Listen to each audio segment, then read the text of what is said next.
Well, welcome to our house. We have it on the market. We help design and build it. It's a very unique house, very energy efficient, very well built. I think this house will last well over a century with minimal upkeep. Hope you can watch the video and you'll see a few more things that aren't in the MLS about the house. Hi, I'm Jeff Allender, and this is my house that I designed and built.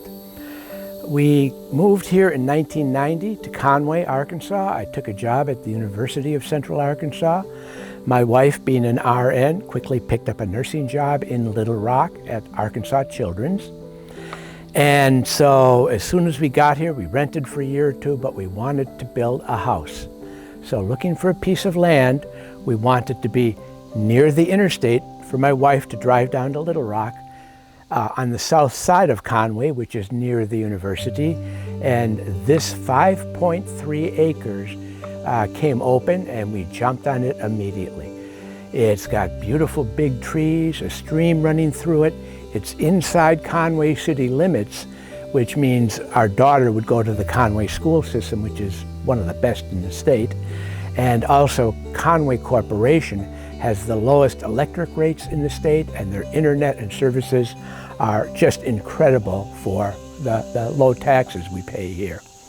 I'm 3.5 miles from campus. My wife is 3.5 miles from the interstate access and another 27 miles to her job in Little Rock, so it was a good compromise. As soon as we bought the land, then we just had to think about where will we place the house and how will we build the house. My wife and I were raised in Wisconsin, and so the type of house that is typical in the North Country would have a basement and would have a large walk-in attic and probably 2 stories. Not common in the South because of the low percolation and the heavy clay of the soils. Basements often leak. So we wanted to find a site where we could get down to bedrock and with double French drains avoid the leakage. Why bedrock? I'm on the Arkansas Governor's Council for a new Madrid seismic event. I also teach natural hazards courses, and I'm a disaster responder for the Red Cross. So I've been to many situations where either a flood or a tornado or a hurricane has messed with the buildings and the community. In this part of the United States, you don't think of earthquakes, but if you're not from Arkansas, you may not have heard of the New Madrid Fault Zone. It's way over in the northeast corner of the state. 200 years ago, they had a series of 4 major earthquakes, but who the heck lived in Arkansas in 1812 and 1813, so it never made much news. On our Earthquake Advisory Board, we meet twice a year. We bring in the state geologists, and their best estimates are that there's between a 7 and 10% chance of the New Madrid Fault Zone having a major quake, which would be 7.5 or higher on the Richter scale, in the next 50 years. So what does that basically mean? Less than 10%, a small chance, over half a century, very little chance of it happening. Also, we're well over 100 miles away. If it happened today, would buildings collapse and fall down? Probably not. Some poorly built houses on fill are going to have foundation cracks and cracks in the walls and maybe a few windows popping out. But if you can build on bedrock, you can mitigate a lot of the problems with earthquakes. So we wanted to find a place where we could get to bedrock within 5 or 6 feet, have a basement, but have a very solid foundation in the rare chance that an earthquake does occur in the next half century.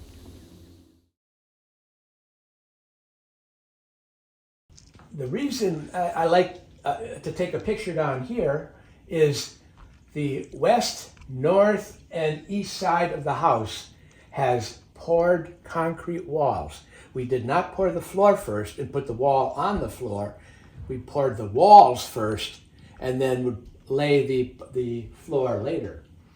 On the other side of the wall, when they were dried, we dug down a little deeper and put in double French drains that go in both directions around the house and carry the water out to the woods just to the south. Then when that was done, they came back and they poured the slab at the bottom. So for water to come in, they would have to go down below the French drains, under the walls, up, and then over the floors. We've been here for 33 years now. We have never had a single drop come in. And if it ever did happen, we also had a drain put in right here, in case it was a disaster with the well pump or the water heater, which has never happened. But the floor has a slight cant to it, so if water ever did come in, it would go here and again drain underground out to the woods. When we decided to start building, we found the largest backhoe in Faulkner County. Here's a picture of myself and my daughter sitting in the bucket. And it took them almost 2 days of raising that thing 20 feet in the air and crashing down to chip their way down to bedrock. You can see there's another picture. I'm with my daughter and wife, and we're standing in the basement, or what would become the basement, but we weren't there yet. We still had to dig about another 2 feet down to get to bedrock. We have access to all the plumbing on the second floor through 2 areas. One is, notice this is not normal wall board. These are sheets of plywood with screws. You unscrew those and you have access to all the guest bathroom plumbing from below. Then also, this shelf is not screwed in. You can pop it up, you can pull this out, and you have to crawl in, but once you're in, you can stand up and you can follow all the venting and pipes, water flow up and down into the second floor, and you can access the master bath. You can access from below. So the idea is you don't have to punch through the wall at any time to get at any plumbing. You can do everything from below. The south wall has a lot of windows. That's where the main forest is. And they're placed in such a way that there's a 3-foot overhang from the second floor canting out, and then a 3-foot overhang from the roof. So in summer, these windows are mostly in shade from the overhangs. In winter, when the sun angle is much lower and the leaves are off the trees, by the way, it's all deciduous trees. I removed all the pines and cedars, the evergreens. The sun can come in, so we get passive solar heating in winter and shade in summer. Also, we have 29 windows in the house. Majority of them will open with screens. For example, every bedroom has at least 2 windows on 2 separate walls for cross ventilation. We also have a huge attic fan, and so for a month or 2 every spring or fall, you can open the windows, turn on the attic fan, and you can cool the house at night, or you could warm it up if you do this during the day. We like to spend a lot of time outdoors, and so right out of the front door, we have a 40-foot by 10-foot porch, partially covered in case it rains, but half of it's open. 10 feet off the ground. I like a raised porch. It keeps the insect and mosquito population a little less than it would be at ground level.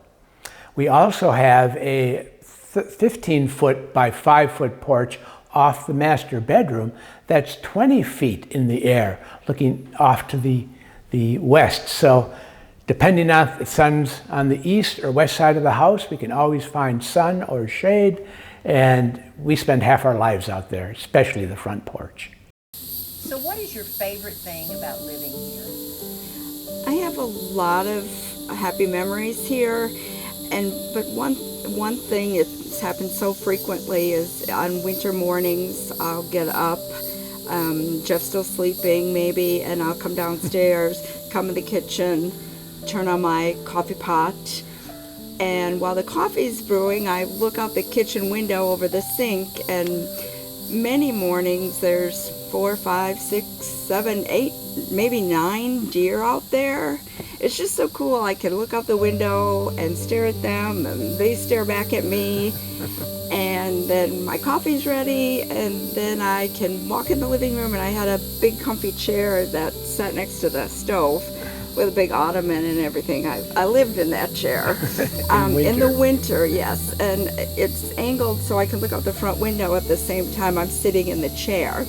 And I can sit in the chair, drink my coffee, and watch the sunrise through the front window. It's really pretty, and it's just like peaceful and quiet. The house is quiet, and it's just one of my favorite memories, and that happened frequently. That was many winter mornings that I did that. So I loved that, and I'll miss that about the house. That was a favorite for me. We have a lot of wildlife here. Deer is just one of them. We see them almost every morning. They're going from the woods across the road to, there's a couple hundred acres undeveloped on that side. And then every evening they come back again. And in spring there'll be a fawn following them and such. One of my favorite pictures of that is looking out the kitchen window.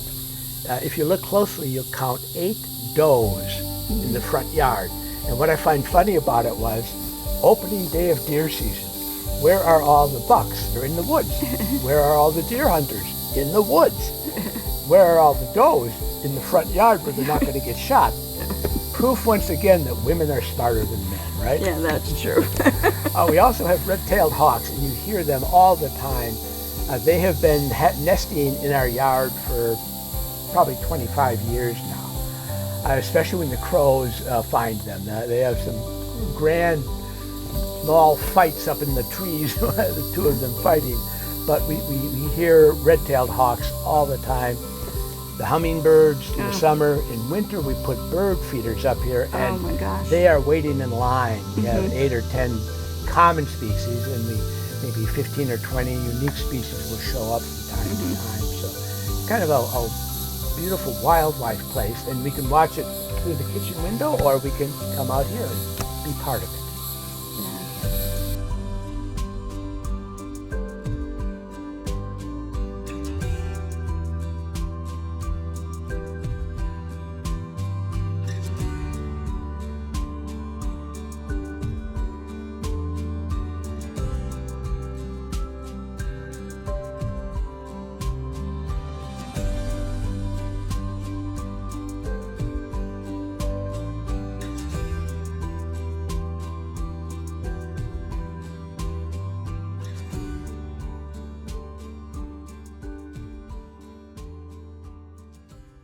When my daughter turned 18, she was in high school, and we asked her what kind of party she wanted for her 18th, and she decided she wanted to have a camp out.